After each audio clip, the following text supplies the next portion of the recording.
Hello friends, ઇલાસ kitchen આઈટીમાં તમારું સ્વાગત છે. કેમ છો? આઈ હોપ તમે બધા મજામાં હશો.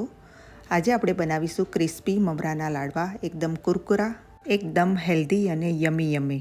ફ્રેન્ડ્સ, મમરાના લાડુ સ્વાદિષ્ટ હોવાની સાથે સ્વાસ્થ્ય માટે ખૂબ જ ફાયદાકારક છે અને પચવામાં એકદમ હલકા હોય છે, સરળતાથી પચી જાય છે. તેમાં વપરાતો ગોળ પાચન તંત્રને સુધારે છે અને કબજિયાત જેવી સમસ્યાઓમાં રાહત આપે છે.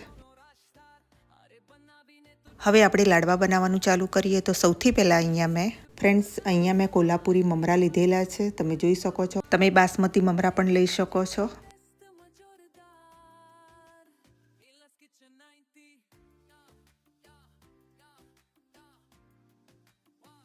હવે આપણે મમરાને ચાળી લઈશું, જેમાં થોડો ઘણો ડસ્ટ હોય બધો જતો રહે. પેકેટ તો કોલ્હાપુરી મમરાનું 500 ગ્રામનું હતું, પણ અહીંયા મેં 250 ગ્રામ જ મમરા લીધેલા છે. મેં માપથી લીધેલું છે, એટલે તમે પણ માપથી જ લેજો.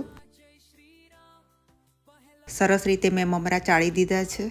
હવે આપણે એક કઢાઈ ગેસ ઉપર મૂકીશું. અહીંયા મેં મોટી કઢાઈ લીધેલી છે.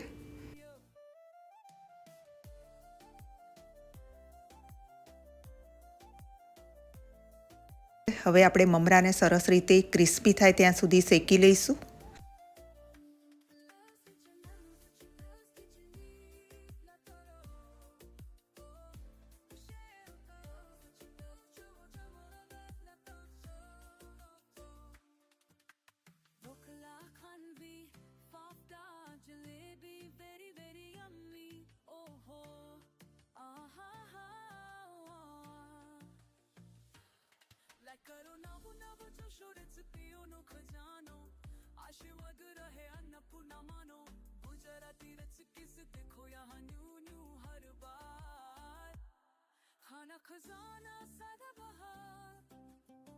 ફ્રેન્ડ્સ, આપણા મમરા સરસ રીતે કડક થઈ ગયા છે, તમે જોઈ શકો છો. હવે આપણે એક બાઉલમાં કાઢી લઈશું. હવે આપણે એ જ કઢાઈની અંદર 200 ગ્રામ ગોળ લઈશું. 200 ગ્રામ ગોળની અંદર 2 ચમચી આપણે ઘી એડ કરીશું.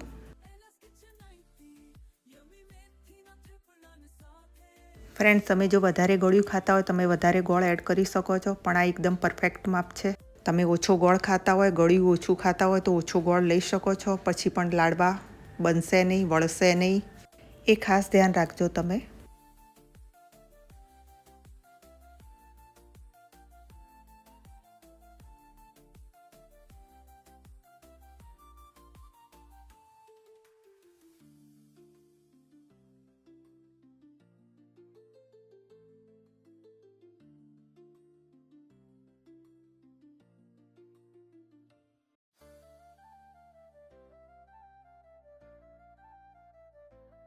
ફ્રેન્ડ્સ, તમે જોઈ શકો છો ધીરે ધીરે આપણો ગોળ ઓગળી ગયો છે બધો, પણ હજી આપણે એક તારની ચાસણી બનાવવાની છે. અને હવે આપણે 3 ચમચી તલ એડ કરીશું. તલ એડ કરવાથી એનો ટેસ્ટ બહુ સરસ આવે છે. તલ ઓપ્શનલ છે.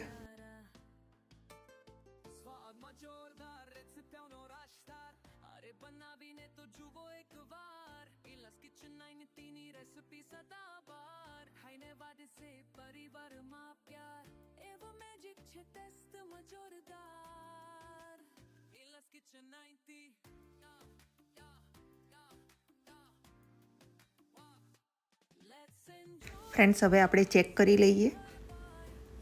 હવે એક થોડું પાણી લેવાનું છે એક વાટકીની અંદર, અને હવે આપણે ચેક કરી લઈશું.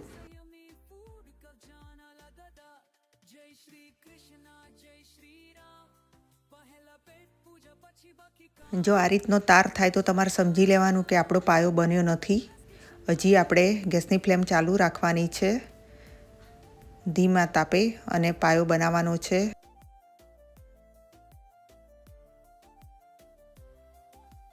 હવે કલર થોડો ચેન્જ થઈ ગયો છે, તમે જોઈ શકો છો. 2 મિનિટ પછી ફરી આપણે ચેક કરી લઈશું. હવે સરસ રીતે તૂટી જાય છે, તમે જોઈ શકો છો. 2 કટકા થઈ જાય છે, એનો મતલબ એમ કે આપણો પાયો બની ગયો છે. હવે આપણે ગેસની ફ્લેમને બંધ કરી દઈશું. બસ આ રીતનો આપણે પાયો બનાવવાનો છે, તમે જોઈ શકો છો. ફ્રેન્ડ્સ, તમે બસ આવી રીતે એક તારની ચાસણી બનાવશો તો તમારા લાડવા એકદમ ક્રિસ્પી અને ક્રન્ચી બનશે.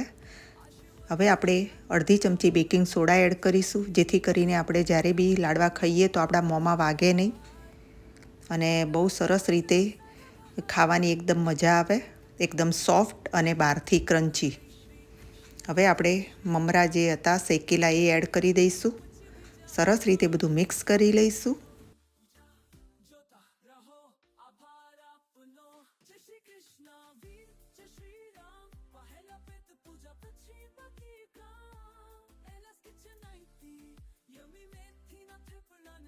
આ બધી પ્રોસેસ એકદમ જલ્દી કરવાની છે.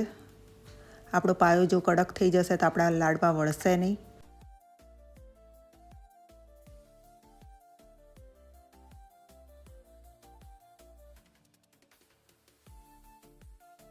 હાથમાં થોડું ઘી યા પાણી લગાવીને ફટાફટ આપણે લાડવા બનાવી દઈશું. ફ્રેન્ડ્સ, તમે જોઈ શકો છો આપણા લાડવા સરસ બની ગયા છે. ફ્રેન્ડ્સ, વજન પણ તમારું નિયંત્રણ રહેશે. મમરામાં કેલરી ઓછી હોય છે, તેથી ભૂખ સંતોષવા માટે એકદમ હેલ્ધી નાસ્તો છે આ. મને તો બહુ જ ભાવે છે. જ્યારે પણ ઉત્તરાયણ આવે ત્યારે મમરાના લાડવા મારા ઘરમાં બને જ છે. બધાને બહુ જ ભાવે છે, પણ સૌથી વધારે મને બહુ ભાવે છે.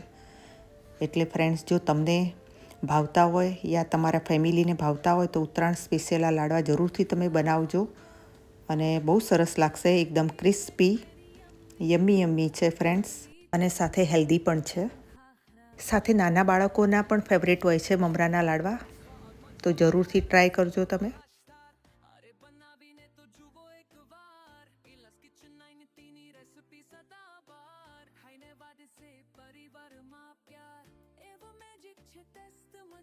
ફ્રેન્ડ્સ, હવે આપણે ટેસ્ટ કરીને પણ જોઈ લઈએ કેવો ક્રંચ આવે છે.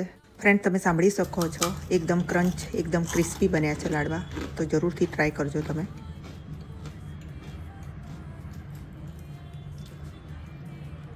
ફ્રેન્ડ્સ, તમને મારી આજની રેસીપી કેવી લાગી? જો તમને ગમી હોય તો લાઇક, શેર એન્ડ સબસ્ક્રાઈબ કરજો. Bye bye. ફરી મળીશું બીજા વિડીયો સાથે. ત્યાં સુધી જય શ્રી કૃષ્ણ.